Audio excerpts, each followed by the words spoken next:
Auditor general کی report اس کے مطابق صرف ایک ماہ میں 47 ارب روپے کی اوور بلنگ ہوئی ہے۔ سر یہ کیسے ممکن ہوا کہ متعلقہ افسران کے خلاف اب تک کوئی کارروائی نہ ہو سکی؟ کیا اوور بلنگ کے پیچھے صرف نااہلی ہے یا یہ بھی باقاعدہ ایک منظم کرپشن ماڈل بن چکا ہے جو کئی سالوں سے جاری ہے؟ یہ انسٹیٹیوشنلائزڈ کرپشن ہے، اس میں ہر چیز طے ہوتی ہے۔ مطلب یہ دیکھیں نا، یہ ایسے ہم نے نام دیا تھا، میں اور میرے بھائی رؤف کلاسرا، جب ہم شو کرتے تھے، فرینڈلی گورنمنٹ ہوتی ہیں ہماری اور ٹھیکیدار فرینڈلی جمہوریتیں ہیں۔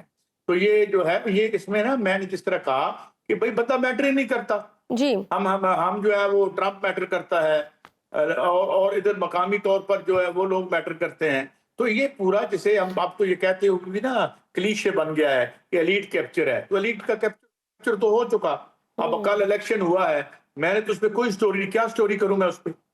کیا الیکشن ہوا ہے یا یہاں پہ کیا؟ تو اس لیے بیسیکلی پاکستان ایک ایسے دور میں ہے اور پاکستان کی عوام لیڈر لیس ہیں۔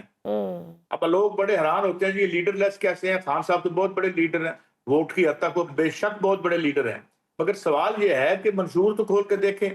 ابھی میں بتاؤں آپ کو کہ یوٹیلٹی سٹور جو انہوں نے بند کی ہیں اور بے شمار اور ملازموں کو انہوں نے نوکری سے باہر نکالنا ہے، کہیں آپ کو کوئی لیڈر نظر آیا جو ان کو لیڈ کرے؟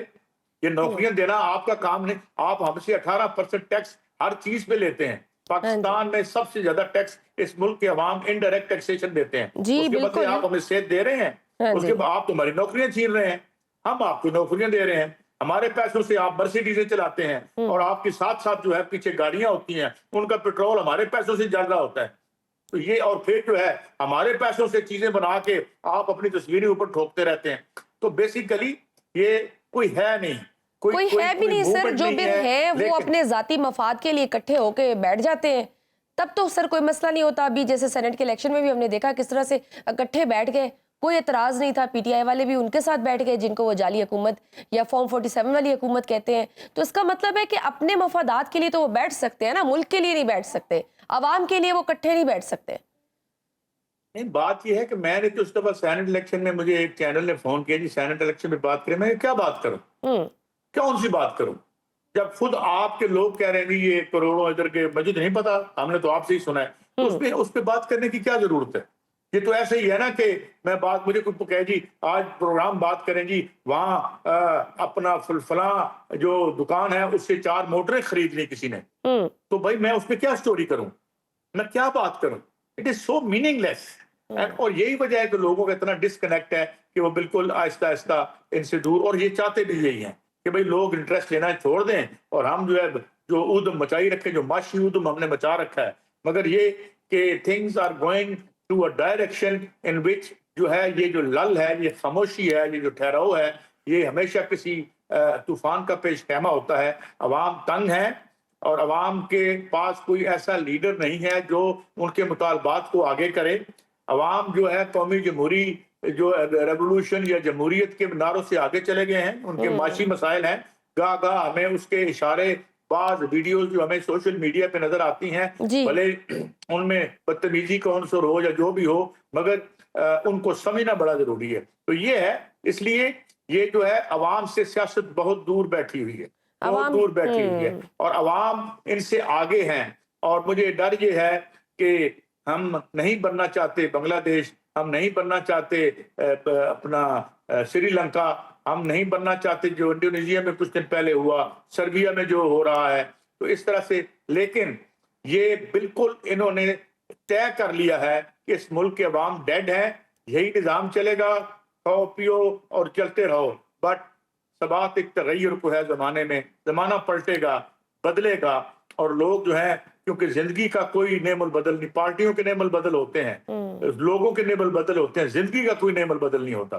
تو میرے خیال میں ابھی یہ کچھ عرصہ ایسے ہی چلے گا، مگر یہ لل زیادہ یا ٹھہراؤ جسے اردو میں کہتے ہیں، یہ زیادہ دیر نہیں ٹھہرے گا۔ کیونکہ سر بڑھتی غربت، بے روزگاری ہم دیکھ رہے ہیں، مہنگائی کے اس ماحول میں حکومت کی جو ٹارگٹڈ سبسڈی سکیم ہے، کیا یہ واقعی مؤثر ہوگی یا محض کاغذی دعویٰ ہے؟ جب پلاننگ کمیشن خود کہہ رہا ہے کہ جی ڈی پی کی موجودہ رفتار معیشت کو بچانے کے لیے ناکافی ہے، تو حکومت کن بنیادوں پر استحکام کا دعویٰ کر رہی ہے؟ اس ملک میں 11-12 کروڑ لوگ غربت کی لکیر سے نیچے چلے گئے ہیں، ہاں جی، ورلڈ بینک کے مطابق۔ جس ملک میں 2 کروڑ نوجوان جاب لیس ہیں، جس ملک میں تو کون سی ٹارگیٹ سبسڈی تو آپ لیتے ہیں۔ یو این ڈی پی کی رپورٹ میں نے کوٹ کی ہے، جو ڈاکٹر کیا نام ہے محترم حفیظ پاشا صاحب کی، اور پھر انہوں نے جب مرتب کی تھی تو $16 بلین کی سبسڈی یہ لیتے ہیں، یہ ہم انہیں پالتے ہیں۔ پھر بعد میں انہوں نے ایک میرے پروگرام میں بتایا کہ وہ تو $23 بلین تک پہنچ گئی ہے۔ تو کون سی ایک ہی ٹارگٹ سبسڈی ہے جو آپ ان کو دے رہے ہیں، مفت میں پلاٹ ملتے ہیں ان کو، 80% ان کی جو ہے وہ پینشن چل رہی ہیں، گاڑیاں ہیں، پیٹرول ہیں، کچھ اداروں کے ایسے بجٹ ہیں کہ جو آڈٹ ہی نہیں ہوتے، پوچھتے ہی کوئی نہیں ہے، جو مرضی کر دیں۔ تو یہ ہے اس کی بنیادی وجہ یہ ہے کہ یہ سمجھتے ہیں کہ جی ہم عوام کو بے وقوف بنا بیٹھے ہیں اور یہ تو میٹر ہی نہیں کرتے، نہ یہ الیکشن میں کوئی تبدیلی کر سکتے ہیں۔ اور الیکشن کے بارے میں تو ایک بڑی مشہور کوٹیشن ہے بندے کی کہ اس نے کہا کہ اگر حکمران اشرافیہ کو پتہ چلے کہ الیکشن سے کچھ بدل جائے گا تو یہ الیکشن پہ پابندی لگا دیں۔ اب میرے خیال میں پابندی لگانے کی ضرورت ہی کوئی نہیں ہے، اوپر جو ہے وہ بیٹھ کے آپ بنا لیں جس کو جو بنانا ہے۔ سر پھر ان حالات میں تو پھر ایک مایوسی کا فیکٹر مزید بڑھے گا نا، پھر وہ استحکام تو کسی لیول پہ نہیں آئے گا۔ ہم نے دیکھا ہے کس طرح سے برین ڈرین ہو رہا ہے، لوگ ملک چھوڑ کر جا رہے ہیں۔ اس طرح سے تو آپ کو لگتا ہے کہ آپ کتنا عرصہ چلا لو گے اس سسٹم کو؟ میں نہیں سمجھتا کہ بہت دیر تک یہ اس طرح کا سلسلہ چل سکتا ہے، اور میں نہیں سمجھتا کہ اس طریقے سے جس طریقے سے یہ کر رہے ہیں تنخواہیں سر میں ابھی دیکھ رہی تھی کس طرح سے وہ پنجاب کے بھی اپوزیشن لیڈر کی کو سزا دے دی گئی ہے 10 سال کی 9 مئی کے کیسز میں۔ Where this will end? دیکھیں میں آپ کو یہ بتا دوں کہ power talks to power, P T I کا پرابلم یہ ہے کہ اس کی ہیوج پاپولیرٹی کے باوجود اس کے پاس، دیکھیں نا میں اب آپ کو ایک بات بتاؤں، تو جب 68-69 میں موومنٹ چلی تھی تو کیا تھا؟ ریلویز ورکر کی ہڑتال تھی، وابڈا کی ہڑتال تھی، پروفیسروں کی ہڑتال تھی، لیبر یونین جو ہے انہوں نے کام کرنا چھوڑ دیا تھا۔ یہ جو ہے نا گاڑیوں میں بیٹھ کے تو پجیروں کے قافلے جا کے تبدیلیاں نہیں کرتے ہوتے، یہ جو سول سوسائٹی ہے نا، یہ سول سوسائٹی جسے کہتے ہیں، یہ تبدیلیاں نہیں کرتی ہوتی۔ پرابلم یہ ہے کہ دیکھیں نا آپ پوری دنیا میں نیو لبرل ڈیموکریسی کو ایک جوتے پڑ رہے ہیں ہر جگہ پہ۔ ٹرمپ کیا کر رہا ہے؟ ججوں کو گالیاں دیتا ہے بیٹھ کے وہاں پہ۔ ابھی کل اس نے ایک جج صاحب کو جھاڑ پلا دی ہے، ٹھیک ہے، اور وہاں جب مظاہرے ہوئے تو اس نے وہ فیڈرل گارڈز بھیج دیے وہاں پہ۔ تو بات یہ ہے کہ آپ کیا، عوام آگے ہے، لیڈر پیچھے ہیں، مگر عوام اور زمانہ اور وقت اور ضرورت لیڈر تلاش کے لائے گی اور تراش کے لائے گی، اور بات آگے بڑھے گی اس گلوب پہ اگر زندگی نے آگے بڑھنا ہے تو۔ جی اچھا، آپ پر امید ہے کہ کچھ نہ کچھ ہوگا، ایک امید کی کرن رہنی چاہیے۔ لیکن سر ایک رونا ایک اور بھی ہے، چینی کے سکینڈلز ہم نے دیکھا ہے کس طرح سے جن لوگوں کے نام آئے تھے ان میں سے کسی پر سزا نہیں ہوئی، بلکہ بعض تو موجودہ حکومت کا حصہ بھی بنے۔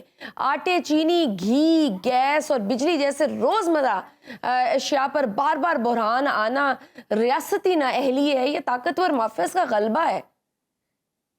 کب یہ سر جان چھوٹے گی؟ گندم کا کرائسس آیا اور اس کو بڑا ویہمنٹلی دفاع کرتے رہے انوار الحق صاحب، وہ ساری زندگی آپ اپنے کرائے ہوئے الیکشن اور اس کے سکینڈل کا کیا فرق پڑتا ہے؟ جنہوں نے دیہڑی لگانی تھی لگا لی، نکل گیا۔ وہ بھی کتنے 300 ارب کا پتہ نہیں کتنے 100 ارب کا سکینڈل تھا، اس کو آڈیٹر جنرل کی جو رپورٹ تھی اس نے کہا یہ بدنیتی پر مبنی تھا۔